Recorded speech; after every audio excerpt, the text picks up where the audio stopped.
Ambassador Abdurrahman Mohamed Fachir, Ms. Yasmin Fachir, thank you very much for joining us tonight.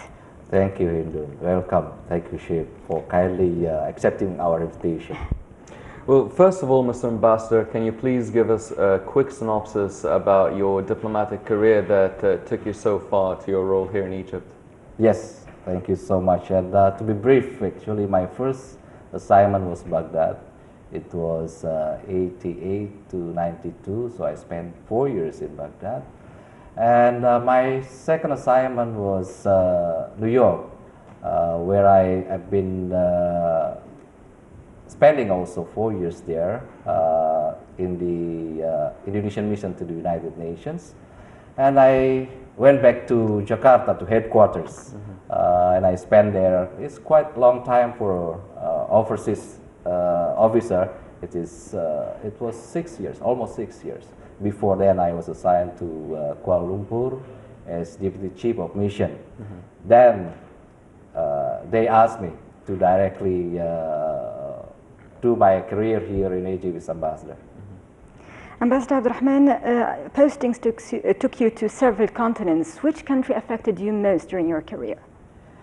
Every country has its own characteristic that makes me like I'm now. Of course, they enrich me with so many knowledge, experience, and of course with the interaction with different people.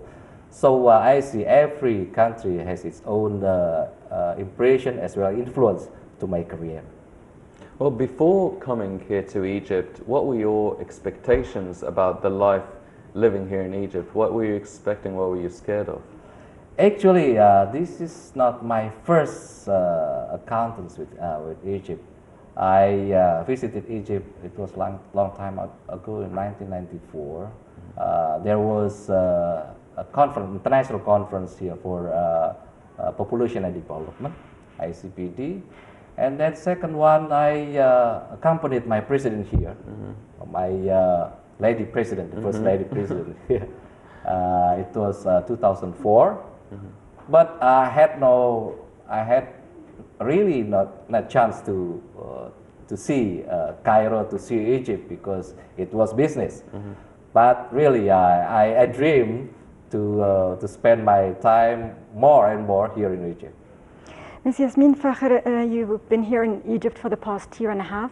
Yes. How did you spend the past time, and how do you plan to get more involved in Cairo's activities during the remaining years here in Egypt? Yes, thank you. I have a lot of activities as well as I know a lot of Egyptian ladies from international association. And also now for the second term, I've been chosen as the Asian Diplomatic Wife Association as the president. So I have a lot of activity and contact with the Egyptian ladies. Well, Mrs. Fachir, in light of the democratic activities and state that Indonesia is living in right now, women play rather a significant role in that community. Do you think that after electing a woman as president, there's little room for further optimistic ambitions, political ambitions, when it comes to women in Indonesia? Okay, if I may. Yeah.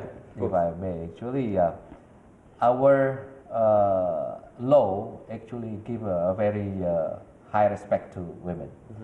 Even for the candidates, every political party has to submit 30% of each candidate are women. So this is a rule, and every political party has to be by with these rules. And that's why I'm sure that the women role in Indonesian society, in its development, is very significant. You're also involved in arts and organizing exhibitions, as I've heard. Yes. Would you tell us more about this part of your character or your personality? We introducing our cultural, like dancing, music. We have a lot of traditional instrument, traditional music, and we also introducing our Indonesian cuisine and everything about Indonesia and the craft also. And we every years we join the bazaar like Taksin XTH Bazaar and Afro Asia Women Group Bazaar and Wan Nur Al Amar Bazaar, and every year we have a lot of activity. And you think these events or organizing these events helped Egyptians get more acquainted with your culture and yes, yeah, and we introducing our culture to Egypt, and they know more about Indonesia. That is, I'm sorry, that is in addition to our own initiative to introduce our culture and our people, because we held several activities also here in the embassy as well as in other places like Opera House and everything. That's involved not only Indonesian here in Egypt, but also we invite Indonesian from Indonesia to come here and to make performances. So with both combination, our potentials here, because we have 5,000 students here, and we have more than 6,000 Indonesians here in Egypt. We try to maximize their potential in order to be more acquainted with Egypt.